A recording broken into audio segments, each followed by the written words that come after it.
पडलेले आहेत स्क्रीनशॉट टाकतो तुम्हाला थांबा आम्ही दाखवतो 100 पडला कोणाला पडले उभे राहा हा किती तुमचं काय म्हणणं किती पडायला पाहिजे 1000 रुपये पडले पाहिजे किती पडले तुम्हाला 219 कोण पेपर पडले का तुम्हाला 1000 पडले पाहिजे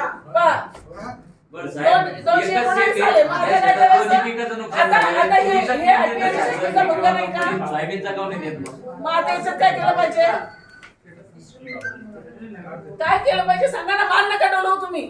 तोंडाने सांगा आम्हाला कळत नाही तुमची भाषा आता सर म्हणतात की 1000 पाहिजे कमीत कमी त्यांना कसं काय 219 आहे झालं असेल म्हणता नंतर झालं असेल झालं असं नाही म्हणजे मागचं सगळं हो शासनाने दिलं असेल शासन अमेरिकेत आहे साहेब ते 200 रुपये असेल तर 800 रुपये शासनाने दिल्याशिवाय ते 200 रुपये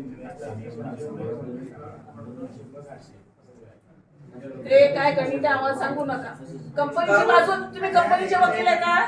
तुम्ही शासनाचे कर्मचारी आहे ना मग शासनाच्या बाजूने बोला ना तुम्ही कंपनीच्या बाजूने का बरं बोलताय तुम्ही कंपनीच्या बाजूने का बरं बोलताय तेच चाललंय ना विषय तुम्ही त्याच्या कंपनीवर कारवाई करायला तयार नाही कंपनीच्या अधिकाऱ्यांना बोलायला तयार नाही कंपनीचे अधिकारी प्रतिसाद देत नाही तुमच्या वरती कारवाई तयार नाही शेतकरी तुमच्याकडे येऊन बेजार झालेले मलकापूर वरून बुलढाण्याला यायला 100 रुपये लागतात जायला 100 रुपये लागतात तुमच्यासारखे त्यांना लाख पगार नाही मिळत 200 रुपये एका दिवसासाठी खर्च करायचे तर त्यांना मरमर करावी लागते 200 रुपये रोजानी हे कळलं पाहिजे तुम्हाला एसीत बसून या गप्पा सांगणं खूप सोपी गोष्ट आहे टेकड्यात राबावं लागतं त्यांना आमचे कृषी अधिकारी एवढे निर्लज्ज आहे की आमच्या मलकापूरचे कृषी अधिकारी आम्ही त्यांना भेटायला गेलो म्हटलं साहेब आम्हाला विम्याचे पैसे मिळाले नाही तर ते बोलले का शेतकऱ्याला 1000 मिळाले आणि मी म्हटलं शेतकऱ्यांना 24 तास काम करावं लागते तर मला तो कृषी अधिकारी म्हणतो पागल की शेतकरी 24 तास काम कसं करतो शेतकऱ्याला रात्री 12 वाजता जावं लागते पाणी द्यायला रात्री 12 एवढे मिळाले यांना एवढे समजले कृषी अधिकारी किती वेळ काम करतो जमाना नाही हे हाय भावना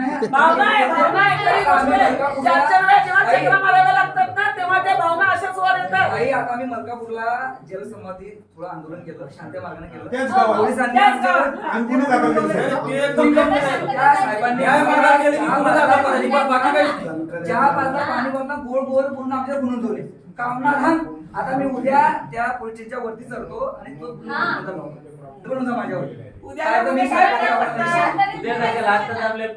एवढं तुमचं काय एखादा मंत्री तुमच्या हेल्मेट करत राहते करोड रुपयाचं आणि शेतकऱ्यासाठी तुम्ही जाणार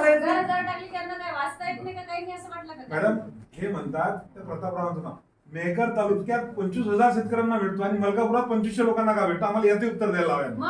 हा मलकापुरात कुठे नुकसान झालं आमच्याकडे नुकसान होत नाही मेघरात होतं.